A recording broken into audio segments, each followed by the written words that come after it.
Hello guys, स्वागत है आपका सिटीजन चैनल पर। और आज आप देखने वाले हो 1965 में आई British horror anthology film Doctor Terror's House of Horrors. ये एमिकस प्रोडक्शन की सबसे पहली हॉरर एंथोलॉजी फिल्म थी। अगर आप एमिकस के बारे में नहीं जानते तो आप ऊपर आई बटन पर क्लिक करके टेल्स फ्रॉम द क्रिप्ट वाली वीडियो देख सकते हो। उसमें आपको पूरी इन्फॉर्मेशन मिल जाएगी। और ये वीडियो देखने से पहले आपको वो वीडियो देखना जरूरी है। इस फिल्म को डायरेक्ट किया है फ्रेडी फ्रांसिस ने, जिन्होंने Tales from the Crypt movie को भी डायरेक्ट किया था। और इनके अलावा उन्होंने एक और एमिकस फिल्म को डायरेक्ट किया है। उस फिल्म को देखने के लिए चैनल को सब्सक्राइब करके बेल नोटिफिकेशन जरूर से ऑन कर लो, ताकि मुझे वीडियो बनाने की मोटिवेशन मिलती रहे और आपको वीडियोस की नोटिफिकेशन। एमिकस ने 60s और 70s में 7 हॉरर एंथोलॉजीज बनाई थी, जिनमें से मैं 2 फिल्म्स के ऊपर पहले वीडियो बना चुका हूँ। उन्हें आप हॉरर एंथोलॉजीज वाले प्लेलिस्ट में देख सकते हो। और मैं ट्राई करूंगा कि मैं इन 7 फिल्म्स को कवर कर पाऊँ। वीडियो एंड तक जरूर देखना, क्योंकि एंड में मैं आपको इस फिल्म से जुड़े कुछ इंटरेस्टिंग फैक्ट्स भी बताऊंगा। तो अब ज्यादा देर ना करते हुए जल्दी से स्टोरी स्टार्ट करते हैं।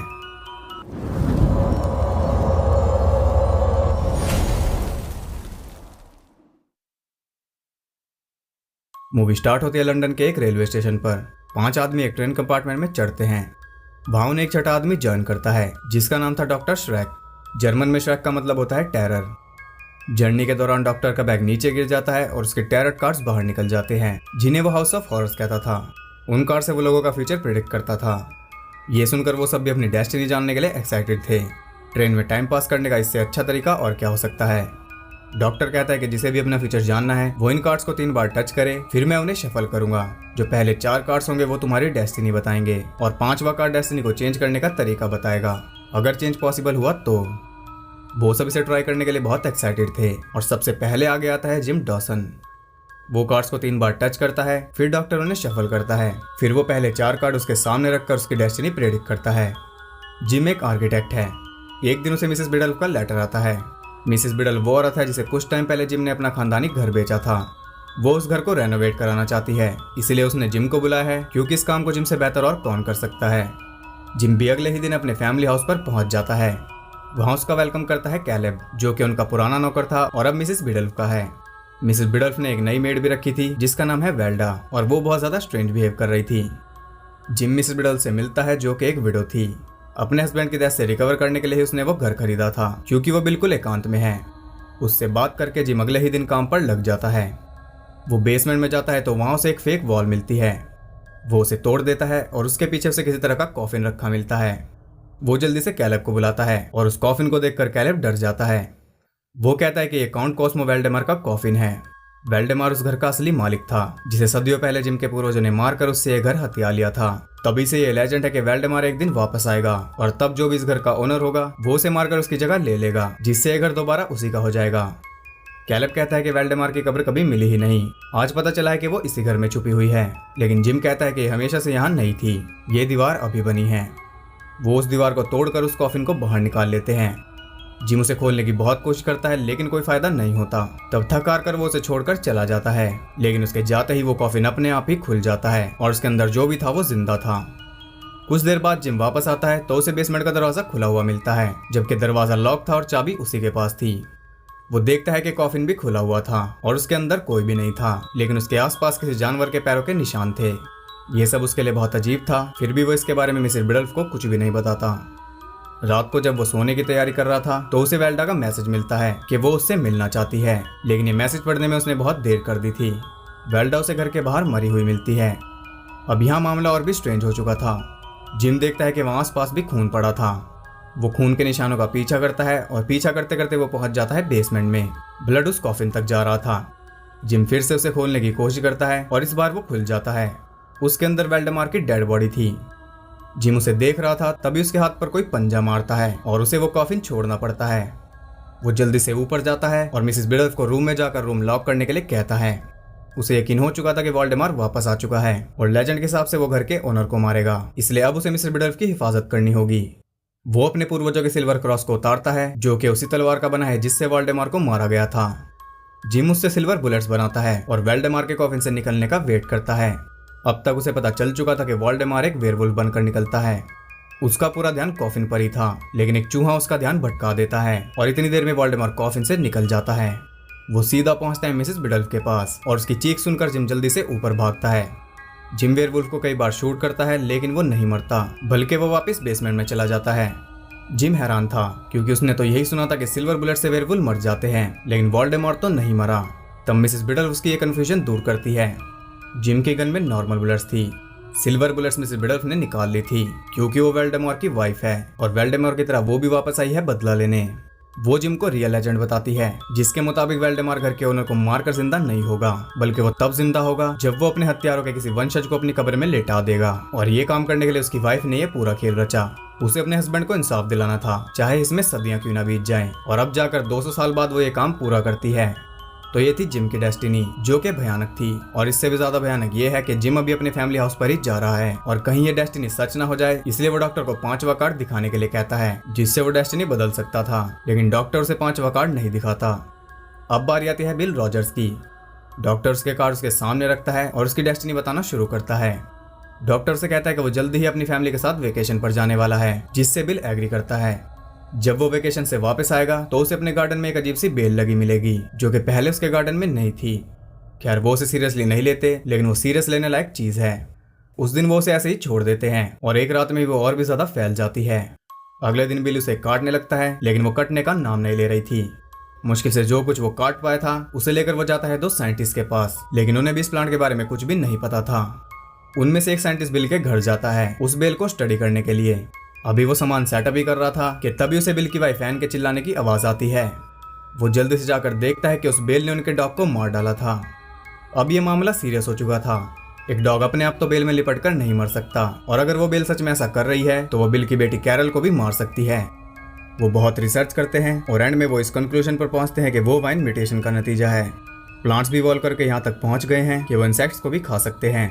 तो ये भी पॉसिबल है कि ये एवोल्यूशन का नतीजा है। अपने सर्वाइवल के लिए हर स्पीशीज इवॉल्व करती है, और जिस तरह ह्यूमन प्लांट्स को खत्म किए जा रहे हैं उसे देखते हुए तो यही एवोल्यूशन का नेक्स्ट स्टेप है कि प्लांट्स खुद ही अपनी प्रोटेक्शन कर सकें। वो साइंटिस्ट बिल के घर पर अपनी रिसर्च जारी रखता है, लेकिन उसे जरा भी अंदाजा नहीं था कि इससे उसे भी खतरा हो सकता है। वो आराम से अपना काम कर रहा था, तभी वो वाइन उसका गला घोटकर उसे भी मार देती है।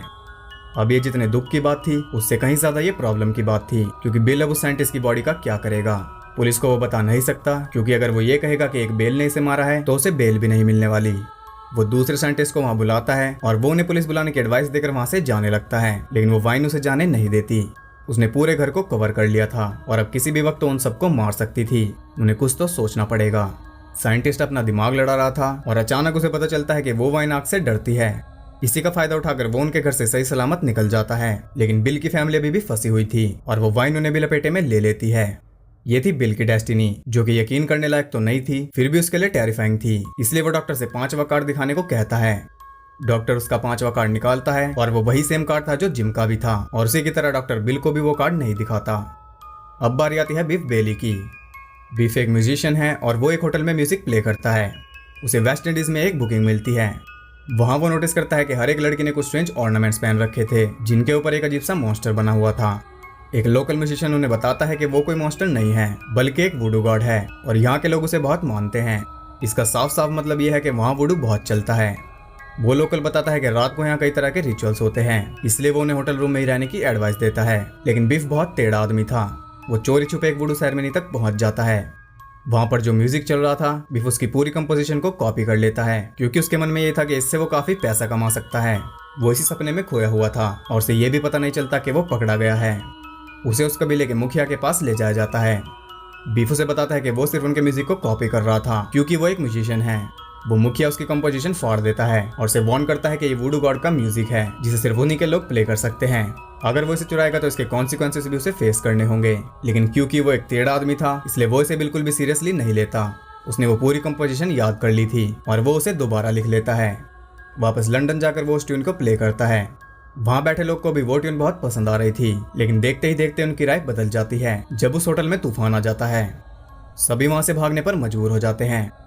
वो उस कंपोजिशन को लेकर अपने घर जाने लगता है, लेकिन उसे ऐसा लग रहा था कि जैसे कोई उसका पीछा कर रहा है। वो डरता डरता आगे बढ़ रहा था। रास्ते में उसे उसी वुडू गॉड का सिंबल भी मिलता है, जिससे वो और ज्यादा डर जाता है। अब अगर आप इस सिंबल के आसपास देखोगे तो आपको पता चलेगा कि वहाँ इस मूवी का टाइटल लिखा हुआ है, doctor Terror's House of horrors. 1965 में भी इतने क्लेवर डायरेक्टर्स मौजूद थे। अब किसी तरह डरते हुए वो अपने घर पहुंचता है। घर पहुंचकर वो एकदम रिलैक्स था, लेकिन उसके घर में भी अजीब चीजें होने लगती हैं। अब वो अपने घर में भी सेफ महसूस नहीं कर रहा था। उसे लग रहा था कि उसके साथ कोई है। और उसे बिल्कुल ठीक लग रहा था। वहाँ एक अजीब सा ट्राइबल आदमी आता है जिसे देखते ही बिफ को हार्ट अटैक आ जाता है और वो मौके पर ही मर जाता है। वो आदमी उसकी जेब से वो कंपोजिशन निकालकर चुपचाप वहाँ से चला जाता है। ये थी बिफ की और स्मार्टनेस से भरी डेस्टिनी। अब उसे भी इससे बाहर निकलने का रास्ता जानना था, लेकिन उसे भी डॉक्टर 5वां कार्ड नहीं दिखाता क्योंकि वो वही सेम कार्ड था। अगली बार थी फ्रैंकलिन मार्च की। फ्रैंकलिन एक आर्ट क्रिटिक है। वो एक पेंटर एरिक लैंडोर के एग्जीबिशन में जाता है और उसकी आर्ट का बहुत मजाक उड़ाता है। असल में एरिक की आर्ट बुरी नहीं थी, फ्रैंकलिन को उससे पर्सनल ग्रज था, इसलिए वो आर्ट के बजाय ग्रज के बेसिस पर उसे जज कर रहा था। ये बात एरिक को बिल्कुल भी पसंद नहीं आती और जैसे फ्रैंकलिन उसकी बेइज्जती कर रहा था वैसे ही वो भी पब्लिक में उसकी बेइज्जती कर देता है, जो कि फ्रैंकलिन को बिल्कुल भी पसंद नहीं आती। लेकिन एरिक यहीं पर नहीं रुकता। फ्रैंकलिन उसे जहाँ भी मिलता था वो वहीं उसका मजाक उड़ाता था, जिससे फ्रैंकलिन की ईगो बहुत ज्यादा हर्ट हो चुकी थी और अब उसे भी कुछ करना था। वो एरिक के ऑफिस के बाहर उसका वेट करता है और जैसे ही वो बाहर आता है वो उसे कार से उड़ा देता है और कार का एक टायर उसके हाथ को कुचल देता है। एरिक बच तो गया था, लेकिन अब वो पेंट नहीं कर सकता था। अब उसकी आर्ट मर चुकी थी और उसके पास कोई दूसरा रास्ता भी नहीं था सिवाय अपनी जान लेने के। वो मर जाता है और फ्रैंकलिन को इसका कोई रिग्रेट नहीं था, लेकिन एरिक मरकर भी उसका पीछा नहीं छोड़ता। उसे बदला चाहिए था और उसका ये काम करता है उसका हाथ। फ्रैंकलिन अपने घर पर था। अचानक कोई उसका दरवाजा खटखटाता है। वो जाकर देखता है तो बाहर से कोई नहीं मिलता, लेकिन दरवाजा खोलना उसकी सबसे बड़ी गलती थी क्योंकि अब वो हाथ उसके घर में घुस चुका था। वो फ्रैंकलिन का पैर पकड़ लेता है। उस हाथ को देखकर उसकी हालत खराब हो जाती है। वो जल्दी से उसे पकड़कर आग में डाल देता है। वो सोचता है कि उसे छुटकारा मिल गया, लेकिन वो हाथ नहीं जलता। वो फिर से उसके पास आकर उसका गला पकड़ लेता है। तब फ्रैंकलिन उसे स्टैब करता है, लेकिन इस बार उसे कोई रिस्क नहीं लेना था। वो उस हाथ को एक बॉक्स में पैक करके नदी में फेंक देता है और अब वो बिल्कुल बेफिक्र था। वो अपने दोस्तों के पास जाकर एंजॉय करता है और सब कुछ भूल जाता है। वो खुश होता हुआ अपने घर जा रहा था, तभी अचानक वो हाथ उसकी विंडशील्ड पर आ जाता है। उसे फिर से देखकर उसके होश उड़ जाते हैं। वो जल्दबाजी में अपनी कार क्रैश कर बैठता है। खैर उसे रेस्क्यू कर लिया जाता है और वो बच भी जाता है, लेकिन उसकी आंखें नहीं बचती। अब आंखें नहीं रही थी तो वो आर्ट क्रिटिक भी नहीं रहा था।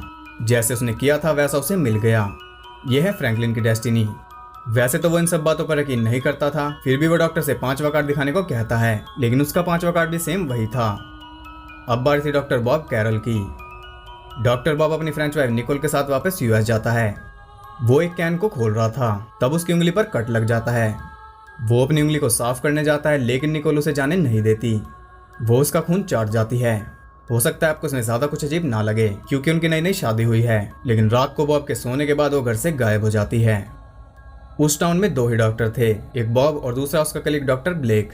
वो दोनों अपने क्लिनिक पर जाते हैं और वहां उनके पास एक केस आता है, एक लड़का जो बहुत ज्यादा वीक फील कर रहा था। डॉक्टर ब्लेक देखता है कि उसके गले पर कुछ अजीब से निशान थे जो कि किसी वैम्पायर बैट की तरह दिख रहे थे। डॉक्टर ब्लेक बॉब को कहता है कि यह बच्चा किसी वैम्पायर का विक्टिम लगता है, लेकिन बॉब को इस पर विश्वास नहीं था। डॉक्टर की ये बात वो निकोल को बताता है और वो भी इसे बकवासी बताती है। बॉब कहता है कि वो उस लड़के के ब्लड सैंपल चेक करेंगे और उन्हें उसकी बीमारी का एग्जैक्ट रीजन पता चल जाएगा। ये तो अच्छी बात थी, लेकिन निकोल इसे सुनकर थोड़ा सीरियस हो गई थी। उधर डॉक्टर ब्लेक क्लिनिक से वापस घर जा रहा था, तभी उसे वहां कुछ आवाज सुनाई देती है। वो चेक करता है तो एक बैट उसकी तरफ आता है, लेकिन डर के मारे उसने एक काम ठीक किया था। उसके हाथ एक क्रॉस बना रहे थे, जिससे वो बैट भाग जाता है। अगले दिन वो ये सब बॉब को बताता है और उसे पूरा यकीन था कि वो कोई वैम्पायर था। वो लड़का दोबारा उनके क्लिनिक में आता है और डॉक्टर ब्लेक उसकी मॉम से पूछता है कि क्या ये लड़का रूम की विंडो खोलकर सोता है। जवाब में उसकी मॉम कहती है हाँ। अब डॉक्टर ब्लेक को पूरा यकीन हो चुका था कि ये उसी वैम्पायर का काम है जो रात को यहाँ आया था और उसे पकड़ने के लिए डॉक्टर के पास एक प्लान था। उस रात वो उस लड़के के रूम में बैठकर उस वैम्पायर का वेट करता है। उसे पूरा यकीन था कि वो आएगा और बिल्कुल वैसा ही होता है। जैसे ही वो वैम्पायर उस विंडो तक आता है, डॉक्टर उसे शूट कर देता है, फिर भी वो वैम्पायर भाग जाता है। उधर अचानक बॉब की आंख खुलती है और वो देखता है कि निकोल विंडो के पास खड़ी थी और उसके हाथ से खून बह रहा था। निकोल कहते हैं कि विंडो से उसका हाथ कट गया, लेकिन अब हम सब भी समझ चुके हैं कि निकोल ही वो वैम्पायर है। बॉब डॉक्टर ब्लेक को इसके बारे में बताता है। डॉक्टर कहता है कि निकोल एक वैम्पायर है और वैम्पायर किसी के रिलेटिव नहीं होते, उन्हें सिर्फ विक्टिम्स चाहिए। वो बॉब को आज रात उसके ऊपर नजर रखने के लिए कहता है और अगर वो सच में वैम्पायर निकली तो वो उसे मार दे। डॉक्टर को ये भी पता था कि वैम्पायर के दिल में वुडन स्टिक मारने से वो मर जाते हैं। बॉब बड़े भारी दिल से इस काम के लिए राजी हो जाता है। वो उस पर नजर रखता है और जब वो अपने शिकार से वापस आती है तो वो उसे मार देता है। वहां पर पुलिस पहुंचती है और बॉब कहता है कि ये एक वैम्पायर थी, इसलिए मैंने इसे मार दिया, लेकिन पुलिस कहाँ उसकी बात पर यकीन करने वाली थी। तब बॉब कहता है कि डॉक्टर ब्लेक को सब पता है और वो कंफर्म कर सकते हैं, लेकिन डॉक्टर ब्लेक कहता है कि ये नॉनसेंस है, वैम्पायर्स जैसा कुछ भी नहीं होता। बॉब एक मर्डरर साबित हो चुका था और पुलिस उसे ले जाती है। उसके जाने के बाद डॉक्टर कहता है कि ये टाउन 2 डॉक्टर्स के लिए बहुत छोटा है और 2 वैम्पायर्स के लिए भी। ये कहते ही वो एक बैट में बदल जाता है। ये है बॉब की डेस्टिनी और डॉक्टर ब्लेक की असलियत जानकर वो भी हैरान है। उसे किसी भी हालत में ये डेस्टिनी बदलनी है, लेकिन अनफॉर्चुनेटली उन सबका 5th कार्ड सेम है और उस कार्ड का मतलब सिर्फ डॉक्टर को ही पता है। डॉक्टर उन्हें इन्फॉर्म करता है कि उनकी डेस्टिनीज तभी बदल सकती हैं अगर वो पहले ही मर जाएं। तभी एक टनल आती है और डॉक्टर शेक वहां से गायब हो जाता है। वो सब इसे एक फालतू सा मजाक समझते हैं और ये सोचकर हंसते हैं कि एक आदमी उनका पागल बना गया। वो ट्रेन अपनी डेस्टिनेशन पर पहुंच जाती है और वो सब ट्रेन से उतर जाते हैं, लेकिन स्टेशन बिल्कुल सुनसान पड़ा था। वहाँ एक न्यूज़पेपर से उन्हें पता चलता है कि एक ट्रेन क्रैश में 5 लोग मारे गए हैं और वो ट्रेन वही है जिसमें वो बैठे थे और वो सभी वो 5 लोग हैं जो मरे हैं। उन सब ने सक्सेसफुली अपनी डेस्टिनीज बदल दी। उन्हें डॉक्टर शेक भी वहाँ पर मिलता है, जो कि और कोई नहीं बल्कि डेथ था। वो सब भी अपनी डेथ एक्सेप्ट कर लेते हैं और डेथ के पीछे पीछे चल देते हैं और यहाँ ये मूवी एंड हो जाती है। इस मूवी की वजह से एमिकस एंथोलॉजीज की शुरुआत हुई। इसे बहुत ज़्यादा पसंद किया गया इसके डिफरेंट कॉन्सेप्ट की वजह से, क्योंकि एंथोलॉजीज में भी कई सारे कॉन्सेप्ट्स होते हैं, लेकिन इनसे बेस्ट कॉन्सेप्ट मैंने आज तक नहीं देखा। यही एमिकस एंथोलॉजीज की खास बात है। अब आ जाते हैं मोरल्स पर। पहली कहानी ये सिखाती है कि हम जो कुछ भी आज करते हैं उसका रिजल्ट हमें ज़रूर मिलता है। अच्छा करोगे तो अच्छा और बुरा करोगे तो बुरा। सदियों बाद भी हमारे जनरेशन को वो भुगतना पड़ सकता है। सेकंड स्टोरी से वैसे तो कोई सीख नहीं मिलती, लेकिन उसमें यह मैसेज दिया गया है कि जैसे आज हम नेचर को खा रहे हैं वैसे ही कल नेचर भी हमें खा सकती है। इस धरती पर सिर्फ इंसान इवॉल्व नहीं हो रहा। थर्ड स्टोरी में हमें ओवर स्मार्टनेस के नुकसान दिखाए गए हैं। अब ओवर स्मार्टनेस किसी भी तरीके से दिखाई जाए वो सबक जरूर सिखाती है और कई बार ये सबक जानलेवा भी होते हैं। फोर्थ स्टोरी से हमें जैसे को तैसा वाला सबक मिलता है। फ्रैंकलिन एरिक का बहुत मजाक उड़ाता था, लेकिन जब एरिक ने वही सेम उसके साथ किया तो उसे ये बात हजम नहीं हुई। ये जैसे को तैसा का लाइट वर्जन था। फिर फ्रैंकलिन की ईगो ने एरिक की आर्ट उससे छीन ली, जिस वजह से वो मर भी गया, लेकिन फिर फ्रैंकलिन को अपनी आंखें भी खोनी पड़ी। ये जैसे को तैसा का प्रो वर्जन है। फिफ्थ स्टोरी में मोरल दूर दूर तक नहीं दिखता, लेकिन ये हमें सिखाती है कि किसी के ऊपर ब्लाइंडली ट्रस्ट नहीं करना चाहिए। डॉक्टर ब्लेक ने जैसी पट्टी बॉब को पढ़ाई उसने वैसे ही पढ़ ली और उसी के चक्कर में अपना घर और लाइफ दोनों बर्बाद कर डाले। इसे अगर आप रियल लाइफ रिलेशन में फिट करोगे तो ये स्टोरी एकदम परफेक्ट बैठेगी।